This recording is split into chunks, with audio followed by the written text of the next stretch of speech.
Welcome to பெரியம்மா சமையல். வாங்க, இன்னைக்கு நம்ம பாரம்பரியமான சோளம் வச்சு ஒரு உருண்டை செய்ய போகிறோம். ஏற்கனவே நம்ம வீடியோவில் வந்து கேழ்வரு உருண்டை போட்டிருக்கோம், கம்பு உருண்டை போட்டிருக்கோம். இப்போ வந்து இந்த சோள உருண்டை வந்து கிட்டத்தட்ட ஒரு 40 வருஷத்துக்கு முன்னாடி எங்கள் ஆச்சி இந்த உருண்டை செஞ்சு கொடுத்துருக்காங்க. அப்போல்லாம் வந்து பார்த்திங்கன்னா உங்களுக்கு மிக்சி கிடையாது, நம்ம அரைச்சி வறுத்துட்டு மிக்சியில் போட்டு இப்போ பொடி பண்ண போகிறோம். ஆனால் அவங்க வந்து திருகல்ல தான் திரித்து எங்களுக்கு செஞ்சு கொடுத்துருக்காங்க.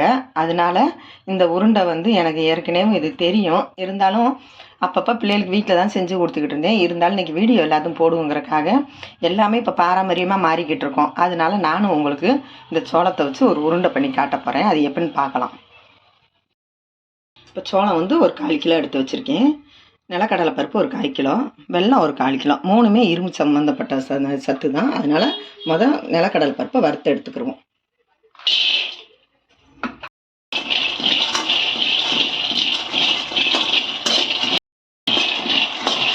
நல்லா வறுத்துட்டோம்னா தோலை எடுக்கிறதுக்கு நல்லாயிருக்கும். அதனால் நல்லா கொஞ்சம் செவக்கிற அளவுக்கு நம்ம வறுத்துக்கிடலாம். இப்படி வறுத்து செய்யும்போது ஃப்ரெஷ்ஷாக இருக்கும். வறுத்த பருப்பு வாங்கி செய்கிறத விட நம்ம இப்படி வீட்டிலே வறுத்து செய்யும்போது நல்லாயிருக்கும். இப்போ நம்ம கரை கொட்டிக்கிடலாம். நல்லா சவுண்ட் வந்துட்டு பார்த்தீங்களா? நல்லா வறுத்துட்டா தான் அந்த உருண்டைக்கு டேஸ்ட்டாகவும் இருக்கும். இப்போ நல்லா சவுண்டுருச்சு. நம்ம ஆற வச்சுக்கிடலாம். நல்லா பொரியிற மாதிரி பொரியும். நல்லா பாப்கார்ன் பொரியும். இதெல்லாம் எங்கள் ஆச்சி என்ன செய்வாங்க, இந்த மாதிரி பொரிச்சு எல்லாத்துக்கும் ஓலப்பட்டா மாதிரி ஒரு சின்ன டப்பா மாதிரி வாங்கி கொடுத்துருப்பாங்க. அதில் எல்லாத்துக்கும் ஒவ்வொரு கிண்ணத்தில் போட்டு கொடுத்துருவாங்க. சும்மாவே எடுத்து சாப்பிடுவோம். அவ்வளோ நல்லாயிருக்கும். ஏன்னா சோளப்பொரி மாதிரியே இருக்கும். நல்லா பொரிஞ்சு வரும். இப்போ தான் உங்களுக்கு எல்லாமே புதுசாக அந்த 5 வருஷத்துக்குள்ளே தான் இது வருது. ஏன்னா இது முன்னாடியே 40 வருஷத்துக்கு முன்னாடியே வீடு தவறாமல் எல்லா வீட்லேயும் இந்த சோளம் தான் இருக்கும். எங்கள் வீட்லையெல்லாம் மூட்டை கணக்கில் வச்சுருப்போம். சோளம் தான் சாப்பாடே. வாரத்தில் 2 3 நாள் 4 நாள் இந்த சோளம் தான். ரொம்ப பொரிய விடலாம். ஏன்னா நம்ம மிக்சியில் உருண்டைக்காக தான் இது பண்ணுறோம். சும்மா சாப்பிட்றதுக்கு நல்லா பொரிய விடலாம். இந்த அளவுக்கு பொரிச்சுக்கிடுவோம். இருக்கிறத இன்னும் கொஞ்சம் கொஞ்சமாக போட்டு எல்லாத்தையும் பொரிச்சுக்கிறேன். Stove off பண்ணிக்கிடுவோம். ஆறட்டும். ஆறின பிறகு நம்ம எப்படி செய்யலான்னு பார்க்கலாம். அதுக்குள்ளே இந்த மல்லாட்டையை வந்து நிலக்கடலை பருப்பம் தோலை ஊதி எடுத்துகிட்டு வந்துடலாம். மிக்சியில் நைஸாக பொடி பண்ணிக்கிடுவோம். எல்லாத்தையும் பண்ணிவிட்டு உங்களுக்கு நான் காட்டுறேன் எப்படி செய்யணும்னு. நல்லா நைஸாக அரைச்சிக்கிடுவோம். அப்படியெல்லாம் திருகல்ல வச்சு தான் திரிச்சு கொடுப்பாங்க. அது ஒரு டேஸ்ட்டு. ஆனால் மிக்சியில் வந்து நைஸாக அரைச்சிக்கிடுவோம். 4 ஏலக்காயும் சுக்கு 2 சிட்டி அளவு போட்டு பொடிப்பேன். அதோடய சேர்த்து அரைச்சிக்கலாம். அந்த டேஸ்ட் நல்லாயிருக்கும், வாசனையாகவும் இருக்கும். அதுக்கு தான் அப்படி அரைக்கிறோம். நைஸாக அரைச்சிக்கிட்டோம். உங்களுக்கு இன்னும் நைஸாக இந்த மாதிரி நைஸ் வரலைன்னா நீங்கள் சளிச்சு எடுத்துக்கோங்க லைட்டாக. இப்போ நான் நல்லா சலிக்காமல் எங்கள் மிக்சியில் நல்லா நைஸாக வந்துடுச்சு. இப்போ வேர்க்கடலையும் அதே மாதிரி பொடி பண்ணிக்கலாம்.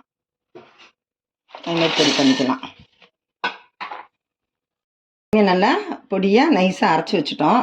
இப்போ வந்து மிக்சியில் வந்து எல்லாத்துலேயும் கொஞ்சம் கொஞ்சம் போட்டு, ஏன்னா வந்து நம்ம எல்லாத்தையும் ஒன்றா அரைச்சிட்டு மிக்சியில் போட்டு ஒன்று போல் போட்டுட்டு அதுக்கப்புறம் நெய் ஊற்றி பிடிச்சிக்கிடலாம். ஏன்னா வெல்லம் காய்ச்சி ஊற்றினா கூட அந்த அளவுக்கு டேஸ்ட் கிடைக்காது.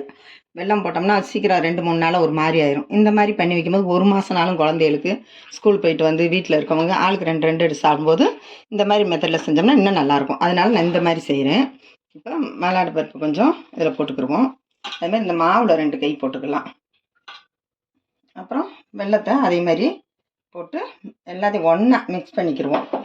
மிக்சியில் ஓட்டி எல்லாத்தையும் ஒன்று போல் அரைச்சிட்டு நெய் காய்ச்சிட்டு உங்களை காட்டுறேன். நைஸாக ஒன்று போல் அரைச்சிக்கிட்டோம். இந்த அளவுக்கு பிடிக்க வருது பார்த்தீங்களா? அந்த அளவுக்கு வருது. இப்போ வந்து நம்ம நெய் போட்டு பிடிக்கும்போது இன்னும் டேஸ்ட்டாக இருக்கும், நல்லாயிருக்கும். அந்த காலத்தில் யாரும் நெய் போட்டெல்லாம் பிடிக்கல. இப்போ நம்ம நெய் போட்டு பிடிச்சிக்கிடும்போது இன்னும் குழந்தைகளுக்கு வந்து நல்லா இப்போ உள்ள பிள்ளைலாம் நெய் சாப்பிட்றதுனால இந்த வாசனை நல்லாயிருக்கும். டேஸ்ட்டு இதே மாதிரியும் எல்லாருமே செய்யாமல் விட்டுறாங்க. சும்மா ஏன்னா தானே வீடியோ பார்த்தோம்னு நினைக்காதீங்க. இதை கண்டிப்பாக நீங்கள் வீட்டில் ட்ரை பண்ணி பாருங்கள்.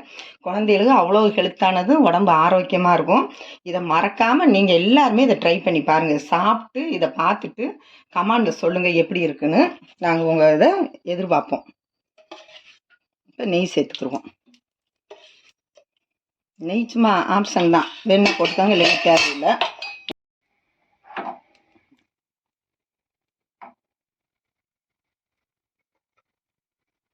ஸ்டவ் ஆஃப் பண்ணிடுவோம்.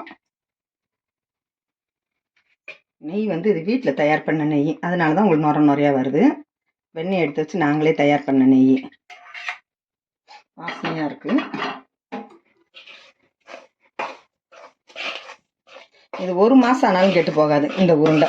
இதே நம்ம வெள்ளத்தை பாவு காய்ச்சி அதில் போட்டு கிண்டினோம்னா குறைஞ்ச 1 வாரம் தான் ஆகும். இது வந்து அது வாட்டுக்கு இருக்கும். நீங்கள் போட்டு வச்சுட்டிங்கன்னா கொஞ்சம் கஷ்டப்பட்டு செஞ்சிட்டிங்கன்னா பிள்ளைகளுக்கு டெய்லி 2 உருண்டை கொடுங்க. ஒரு நாளைக்கு ராகி உருண்டை, ஒரு நாளைக்கு கம்பு உருண்டை, ஸ்நாக்ஸ் கண்டதை கொடுக்காம இந்த மாதிரி செஞ்சு வச்சுக்கோங்க. இப்போ எங்கள் பேரங்களுக்கெல்லாம் இதான் நாங்கள் செஞ்சு கொடுத்துருக்கோம். அவனுக்கு டெய்லி ஸ்கூலுக்கு போகும்போது 2 ஒரு நாளைக்கு ஒரு உருண்டை கொண்டு போவான். ஒரு நாளைக்கு ராகி உருண்டை, ஒரு நாளைக்கு கம்பு உருண்டை, இந்த மாதிரி உருண்டை இது செஞ்சு கொடுக்குறேன் நான். இது செஞ்சு கொடுத்து அனுப்பணும். இந்த மாதிரி டெய்லி செஞ்சு பிள்ளைக்கு வச்சுக்கிட்டிங்கன்னா 1 வாரத்துக்கு ஒருக்கா 10 நாளைக்கு ஒருக்கா சும்மா கால் கிலோ தான் நம்ம போட்டுக்கோம். எவ்வளோ இருக்குது பாருங்கள். கிட்டத்தட்ட அது ஒரு 50 உருண்டைக்கு மேலே வரும். இந்த மாதிரி கொஞ்சம் கஷ்டப்படாமல் எல்லாம் செஞ்சு வச்சுக்கிட்டிங்கன்னா பிள்ளைகளுக்கு ரொம்ப ரொம்ப நல்லாயிருக்கும். ஹெல்த்தான புட்டு. இப்போ உள்ள நோய்களுக்காக நம்ம ஆரோக்கியம் தான் இப்போ எல்லாமே பயன்படுத்துகிறாங்க. எல்லாமே பாரம்பரியமான உணவு தான் இப்போ சாப்பாட்டிலேருந்து எல்லாமே வந்துருச்சு. அதனால நம்மளும் அதே மாதிரி மாறிக்கலாம். நம்ம குழந்தைகளுக்காக நம்மளும் கொஞ்சம் கஷ்டப்பட்டு செஞ்சு கொடுக்கலாம். அழகாக பிடிச்சி வச்சுக்கலாம். எல்லாத்தையும் இதே மாதிரி பிடிச்சி வச்சுட்டோம்னா டப்பாவில் எடுத்து நம்ம அடுக்கி வச்சுக்கலாம். இப்போ சோள உருண்டை ரெடி. பாரம்பரியமான சோள உருண்டை ரெடி.